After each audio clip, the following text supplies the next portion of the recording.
Então, boa tarde a todos. Muito obrigado aí pelo convite, ao Paulo.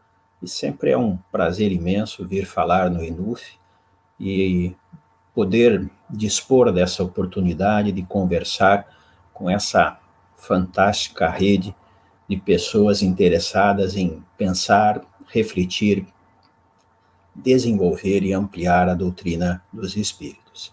Em particular, no momento que a gente está vivendo, esse desafio da nossa responsabilidade, né, em estudar, desdobrar, desenvolver e divulgar se torna muito mais premente. Eu vou utilizar o meu tempo para fazer um pouco de reflexão a respeito das colocações do irmão Grimm, especificamente sobre a questão do espírito, do polissistema espiritual, da mediunidade e a influência que tem sobre o exercício mediúnico. É uma forma da gente exercitar e valorizar a importância do trabalho dele no sentido da renovação de uma das atividades do centro espírita que é mais característica, né, que é o exercício mediúnico.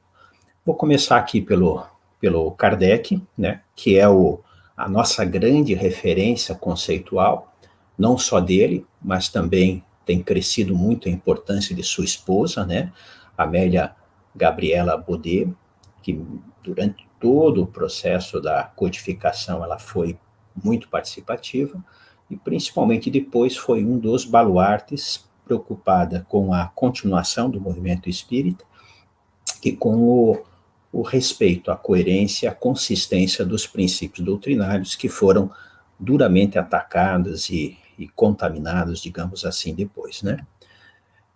O que o Kardec traz, só para a gente começar a discutir, né? Tem uma infinidade de coisas, né? Milton abordou muito bem e de maneira nenhuma a gente vai esgotar. Mas a característica básica que o Kardec traz e que me chama a atenção é que ele é o primeiro a propor uma abordagem racional crítica do mundo espiritual, assim chamado, né, e de sua relação com o mundo material. Ele não faz o desenho completo, nem se propõe a isso, mas ele faz a colocação de regras do jogo, né, como se fosse o início da partida, os pontos iniciais, os princípios a serem desdobrados. Na realidade, ele começa, digamos assim, uma empreitada, um desafio, né, que está, digamos assim, implícito o desafio da continuidade permanente, né? Então, é um processo aberto, de contínua avaliação, contextualização e atualização. Então, quando a gente fala de espiritismo, a gente está falando desse desafio. E com frequência a gente vê que o pessoal faz, digamos assim, um movimento contrário, né? Cristaliza, fixa e tem muita dificuldade de fazer a renovação, né? Aqui é um exemplo de como a doutrina ela é um conjunto, né? Kardec talvez tenha sido o mais marcante, o mais significativo, mas aqui, numa pesquisa rápida, eu coloquei alguns de pensadores, estudiosos, pesquisadores, que um pouco mais ou um pouco menos ajudaram a constituir, a ampliar, aceitaram o desafio do Kardec de ampliar a doutrina, né? Eu brinco que dou um prêmio para quem adivinhar o nome de todos.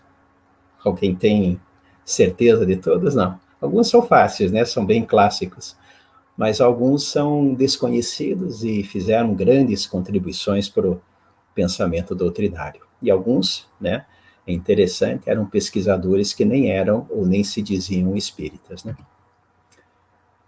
Trazendo para a nossa área, né, nós temos também grandes pensadores dentro da ICBE, né, aqui colocamos três, o irmão Grimm, o irmão Leocádio, a irmã Marina, por exemplo, né? Eu vou me ater, por falta de tempo, mais às colocações do irmão Grimm, principalmente em face da sua sistematização e da sua envergadura, né?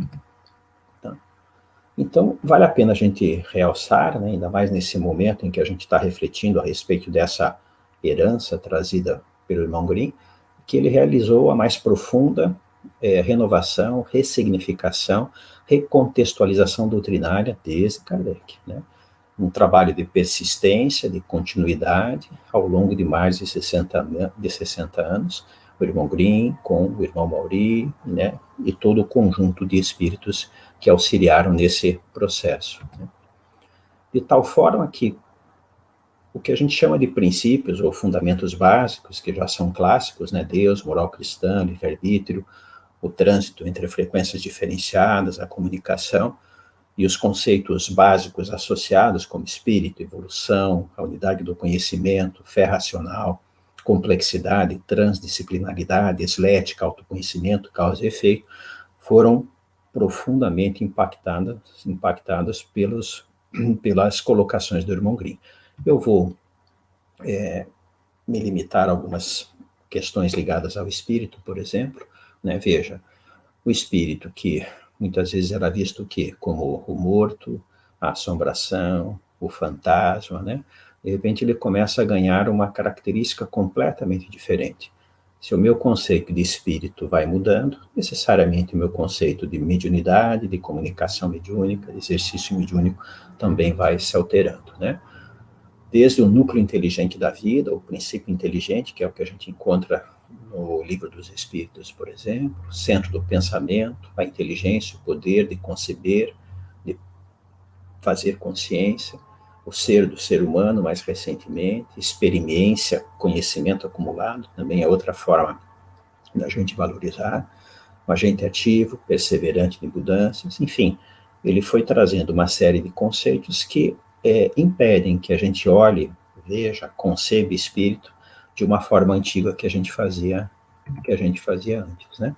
Então, dá para a gente tentar resumir tudo que ele tem trazido nesse texto, né? Que o espírito é o ser vivo, que pela evolução, né, através da aquisição e construção de conhecimento, onde em experiências, vivências e convivências, alcança níveis de autoconsciência, de consciência de si mesmo.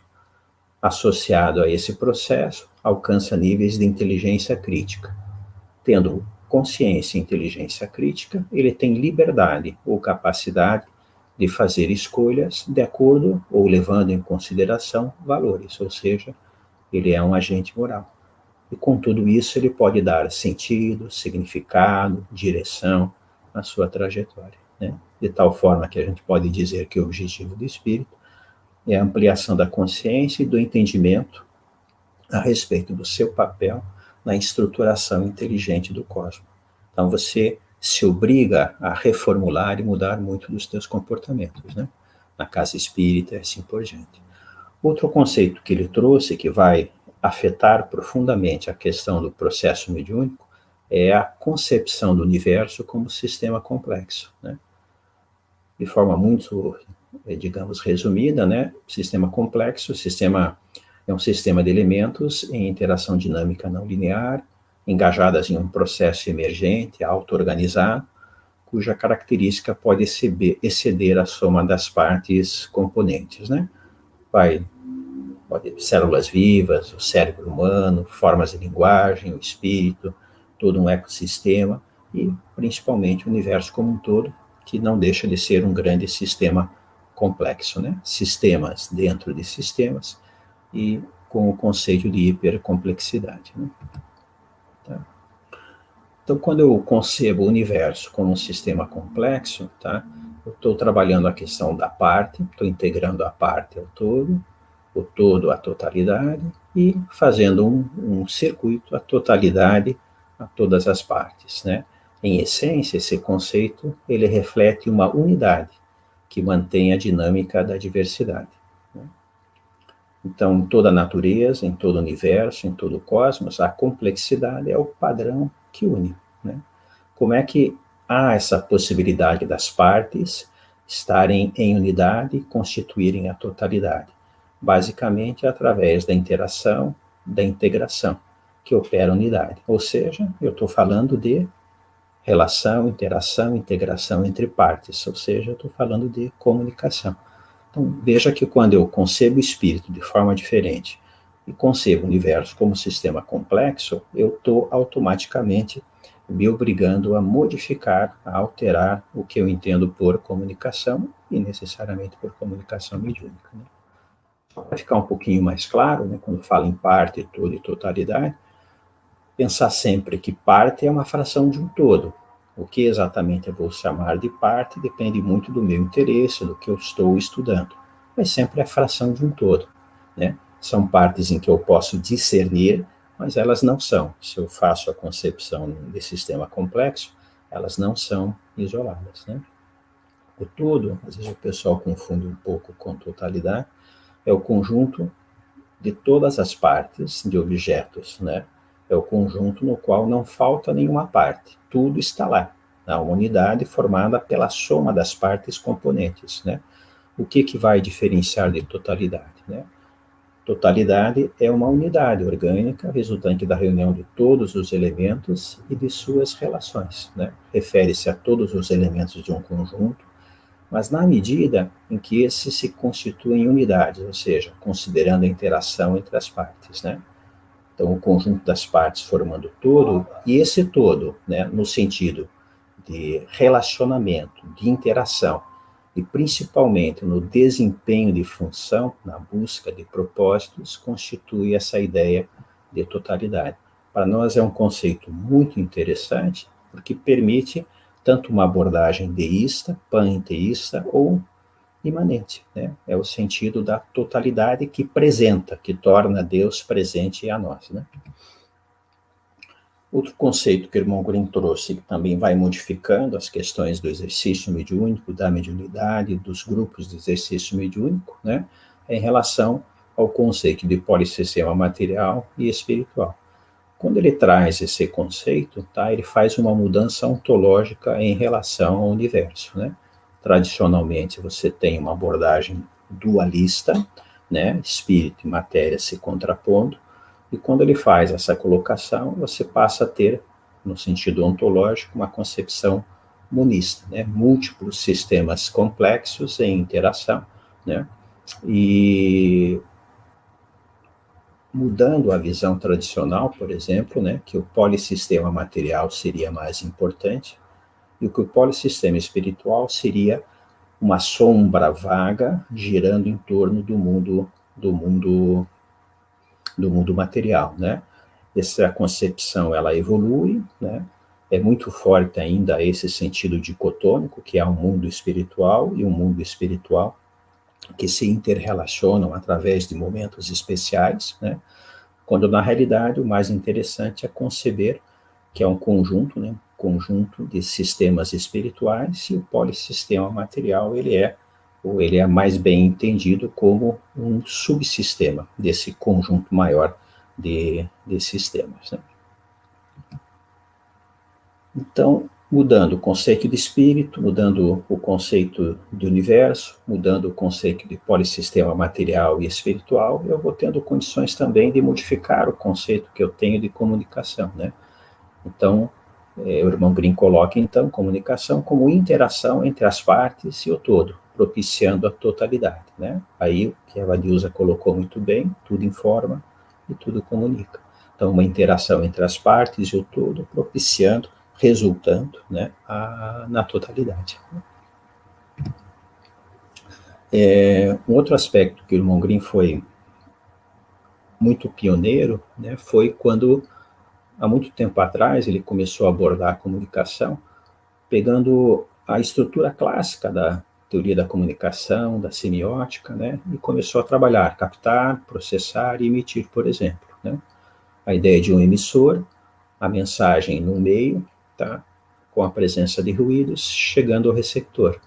Emissor e receptor, né, dois seres inteligentes fazendo a interação.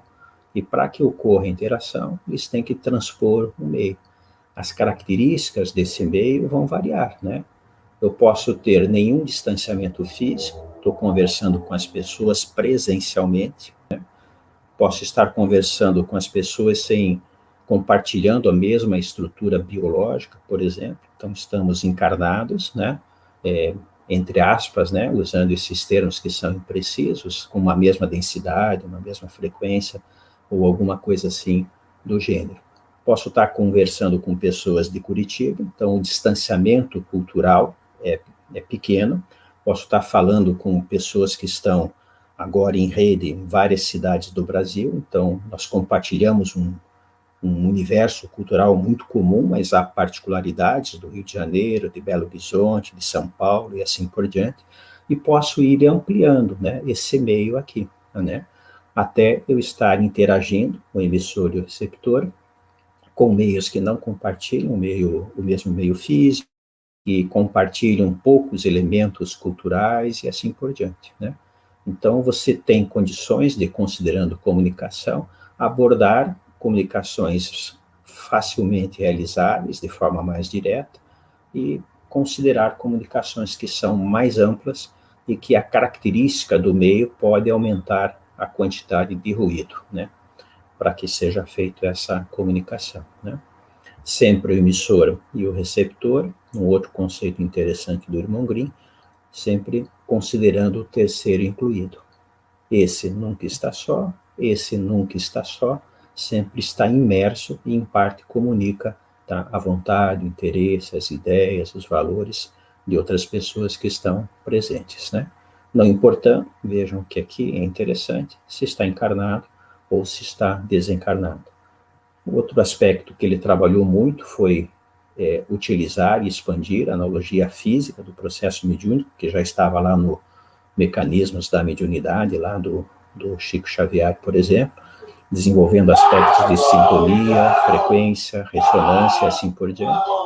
Ou também analogia química, né? Temperatura psíquica, valência, catálise, né? Esse aspecto aqui, ó, para trabalhar o processo mediúnico, a gente acabou trabalhando pouco, né? A gente acabou não desenvolvendo muito, mas eu acho que seria muito rico se a gente voltasse a trabalhar de alguma forma, né? Então, permite que eu vá para a mediunidade olhando, sim, como uma interação entre os polissistemas material e espiritual, que é uma forma clássica, embora aqui já estou trabalhando o polissistema, né?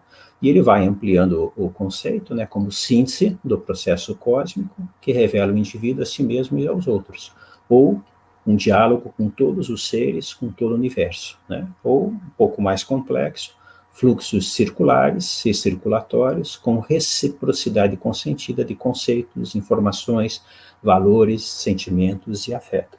Então veja que daquele conceito clássico de mediunidade que a gente tem lá no Livro dos Médiuns, por exemplo, alguns assim que parecem às vezes já caducos, digamos, ao longo do tempo, você consegue fazer toda uma renovação, né? Uma ressignificação, um novo olhar que faz com que o conceito ele torne-se mais rico, mais produtivo e mais interessante, né? Tá? Podemos trabalhar mediunidade como um caso particular de comunicação, mas é uma abordagem que tem vantagens e desvantagens, há que ser discutido conforme o interesse, digamos assim, o aspecto que está te interessando e que você está estudando. Pode considerar comunicação como mais amplo que o processo mediúnico, pode considerar como sendo iguais, ou pode considerar como mediunidade sendo mais amplo que comunicação. É uma questão de terminologia, é importante que os termos sejam definidos aí previamente, né? Então, quando o irmão Grimm trabalha o exercício mediúnico, né, então veja, né, o conceito de espírito, de universo, de polissistema material, de mediunidade, ele vai no aspecto específico do exercício mediúnico, né? Então, esse resumo que ele faz, por exemplo, é muito interessante, né? Caracteriza-se pelo processo de fazer sentido, compor emoções, firmar e delinear a fé no Criador, expandir o conhecimento, evoluir para o estágio da sabedoria, de aprender a fazer, de transportar o fazer social e de, no fazer social, alcançar a evolução crítica para o espiritual. Então, cada um de vocês que nas suas casas espíritas trabalha o exercício mediúnico, veja como é um conceito que o irmão Grimm amplia de forma muito significativa. Claro que aumenta muito a nossa responsabilidade, mas permite uma visão completamente diferente, né, de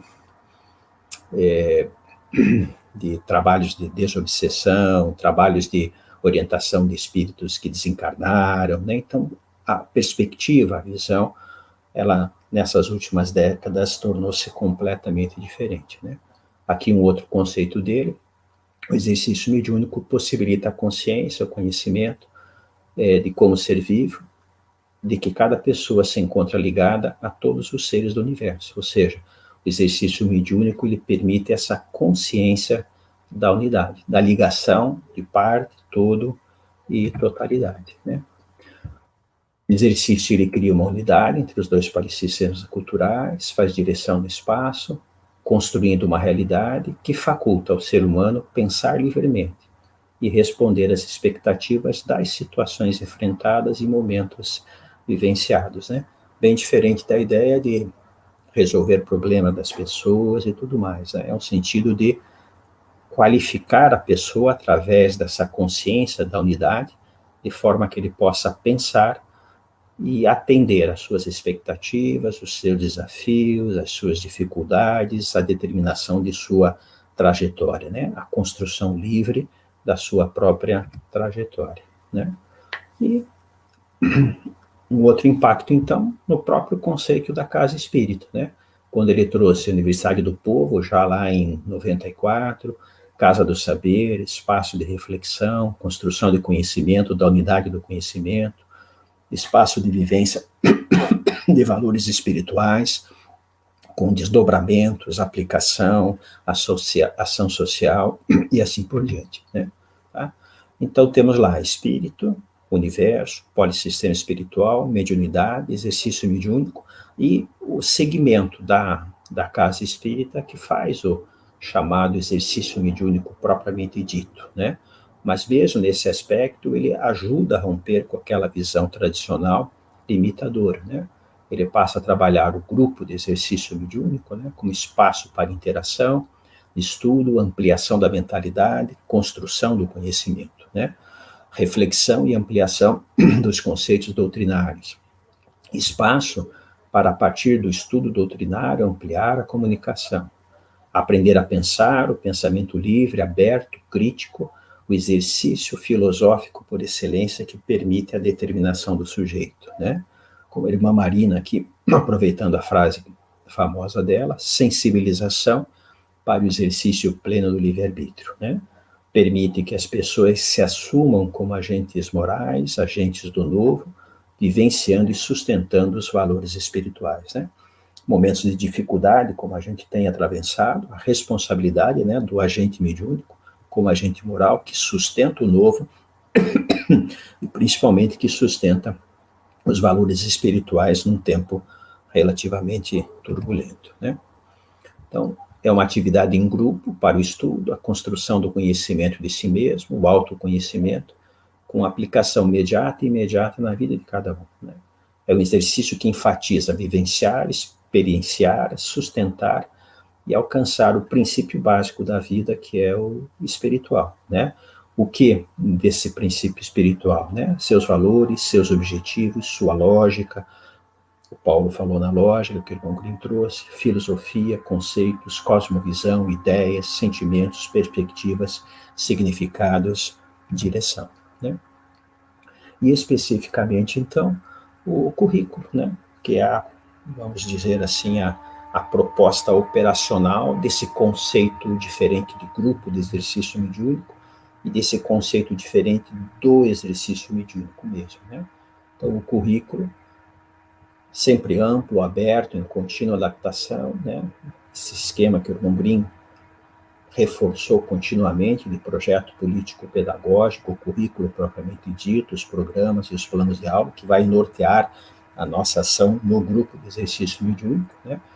Pensando sempre no currículo como organização, né? Que através do pensamento livre e utilizando-se dos conceitos e práticas da doutrina, do evangelho, da mediunidade, auxilia cada espírito na construção do sentido e significação da sua vida, né? O currículo faz a organização de conceitos, de ideias, de valores, de instrumentos e instruções, práticas, técnicas, que permitem a cada um conhecer, avaliar, ampliar, praticar a doutrina espírita e a mediunidade, né? E veja que é interessante essa diferenciação, tanto num sentido restrito, como num sentido amplo. Sempre uma postura construtivista, tá? Mas tomando muito cuidado, porque construtivismo acabou ficando uma palavra relativamente desgastada e que há vários entendimentos diferentes, né? Então, é uma postura construtivista, mas vale a pena tomar sempre muito cuidado o que se está entendendo por construtivismo, né? A partir da situação concreta de cada um que vocês recebem, propiciar que se amplie seu entendimento, usando instrumentos, instruções, ferramentas da doutrina, de forma que ele consiga superar desafios, resolver as questões concretas que enfrenta, aplicar suas capacidades em prol das outras pessoas, disponibilizar as suas habilidades para construir alguma coisa, né? Na medida que a sua trajetória vai disponibilizando esses momentos, que ele possa aplicar bem sua capacidade, sua habilidade e, ao mesmo tempo, romper os seus limites. E vendo de forma mais ampla, a longo prazo, né, exercitar plenamente seu livre-arbítrio, como a Dona Marina coloca, agenciar conscientemente a estruturação inteligente do universo, uma forma mais ampla ainda de observar, e assumir a bondade essencial da existência, né, aceitando o compromisso de ser uma pessoa religiosa, né, uma pessoa que tem princípios ligados às opções morais, ao pertencimento, né, à concepção de um Deus com sentido, com significado e assim por diante.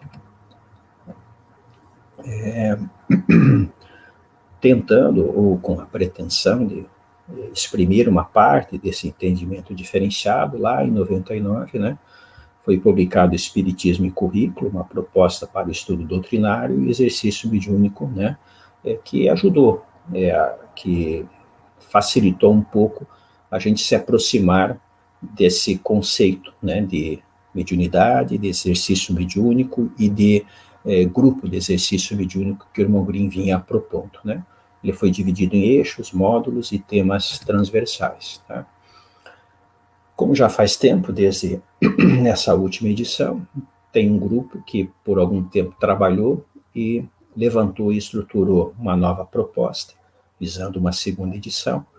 Ela está um pouco parada em função das circunstâncias dos últimos 2 anos, mas basicamente ela mantém aquela estrutura que vocês estão acostumados, do currículo mínimo, né, com princípios doutrinários, evangelho cotidiano, atividade mediúnica e situações contingenciais e emergenciais, que eram um dos eixos clássicos, né? E acrescenta mais 2, né? Aprender a pensar e autoconhecimento, né? Então, são eixos em que vão sendo desenvolvidas atividades a respeito do pensamento, do autoconhecimento, do contingencial, da questão mediúnica, do evangelho, a questão da moral cristã e dos princípios doutrinários propriamente ditos aí, né? Tá? Aqui resume um pouco a proposta, mas a ideia hoje não é abordar, né, como que está se estruturando esse currículo novo, mesmo porque a gente tem que esperar, né, digamos assim, que as atividades mediúnicas elas retornem, né, e elas retornando, a gente vai ter que avaliar as características das pessoas, das necessidades dessas pessoas que estão vindo até a casa espírita, necessariamente vai ter que ser considerar não só o modelo presencial, né, vale a pena utilizar toda a experiência que foi desenvolvida a respeito das atividades remotas, né, de ligação entre pessoas que fisicamente estão muito longe, no mesmo país, até em países diferentes. Então, tem uma série de mudanças que vão ter que ser avaliadas, né, mas que eu acho que vale a pena que se incorpore para daqui a algum tempo se possa divulgar, enfim, uma proposta, né, de tentar alcançar esses objetivos maiores sobre mediunidade, exercício mediúnico e grupo de exercício mediúnico que o irmão Grimm, de forma muito clara, acabou colocando, né. Então, tentando fechar e resumir um pouquinho, né, e tentando destacar a inovação conceitual do irmão Grimm em relação à comunicação, ele começa mudando a questão do espírito, né, ou seja, para o espírito é fundamental, característica do espírito, a ampliação da sua consciência, ou seja, o processo evolutivo. Ele faz isso através do conhecimento, em experiências, vivências e convivências, né? Tanto individuais como de toda a totalidade. Então, se é uma característica fundamental do espírito, a ampliação da consciência, num processo evolutivo, pela soma de conhecimento em qualidade e quantidade, a comunicação, ela é essencial ao espírito, ela é fundamental, né? Porque faz a ligação, a interação, a soma, o compartilhamento, a unidade. ou seja, permite que experiências, vivências e convivências de toda a totalidade sejam somadas a fim de que esse processo de ampliação da consciência, da evolução individual se processe de forma mais adequada, né? Porque, em última análise, né, mais do que eu ser, né, nós somos espíritos numa caminhada evolutiva conjunta. E se é conjunta, a interação, a comunicação é uma questão essencial. E essa ideia vale a pena que seja levada para o exercício mediúnico, né?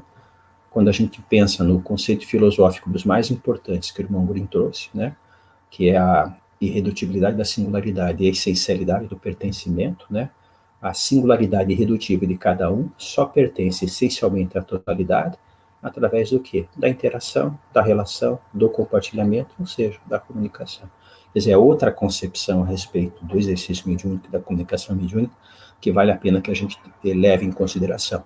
Claro que entre esse valor universal, né, e a contextualização, o exercício concreto, digamos assim, para aquelas pessoas que estão vindo até a casa, é essencial que seja feito, né?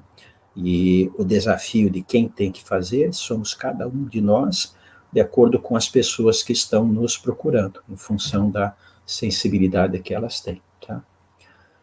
E, finalmente, né, eu acho que vale a pena destacar, né, não só em relação à renovação que o irmão Green trouxe sobre esses conceitos, mediunidade, espírito, etc., né, acho que é um compromisso fundamental da ECBE e de todos os núcleos filiados, né, de registrar, de divulgar, de desdobrar, de ampliar, de criticar, de revisar, aplicar, vivenciar, né, o pensamento do irmão Grimm, né? Eu acho que nessa fase nova em que a CBE começa, em que os núcleos filiados começam, eu acho que a gente tem que ter sempre em mente esse desafio, né?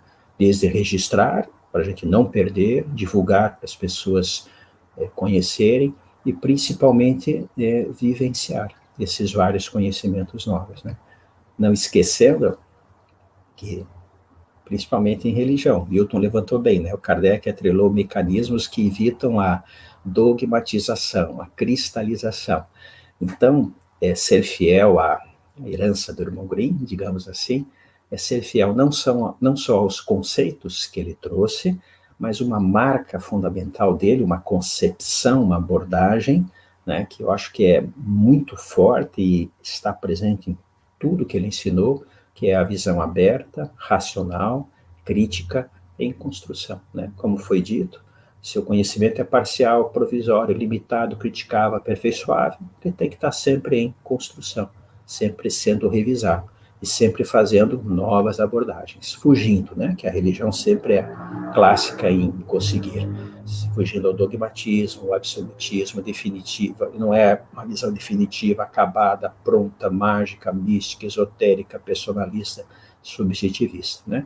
Acho que vale a pena que a gente sempre seja sempre fiel a esse conceito e esse entendimento do irmão Grimm, de visão aberta, racional, crítica, em construção continuada. Acho que seria isso, pessoal, né?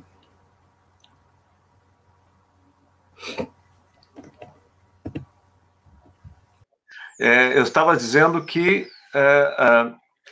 as pessoas que não se cadastraram, por favor, façam o cadastro. Eu acabei de postar o link aqui no chat, o link para fazer o cadastro, que aí nós poderemos responder via e-mail. Enviaremos para os palestrantes e eles responderão via e-mail, ok? Bom, eu quero agradecer a Nájila, ao Milton, ao Raul Oliveira, à Vanilza e ao Mário Eduardo pelas excelentes palestras. Quero agradecer também ao Rui, ao Raul Dias, Flávia, que nos ajudaram na organização e divulgação deste evento. Quero também agradecer a participação de todos os irmãos que assistiram essas palestras e quero, em nome da SBE e de todos os amigos simpatizantes, deixar nossa admiração a esse grande espírito que, enquanto esteve encarnado, dedicou a sua vida à doutrina espírita. Quero, em nome de todos os irmãos, deixar uma mensagem de amizade e admiração ao irmão Mauri Rodrigues da Cruz, agradecendo a tudo que ele fez e dizendo que, com certeza, o trabalho dele já mudou estruturalmente a visão do Espiritismo na Terra, e que a obra dele continuará sendo divulgada através da SBE e dos núcleos filiados. Agradecemos muito a participação de todos, muito obrigado e até o próximo ENUF.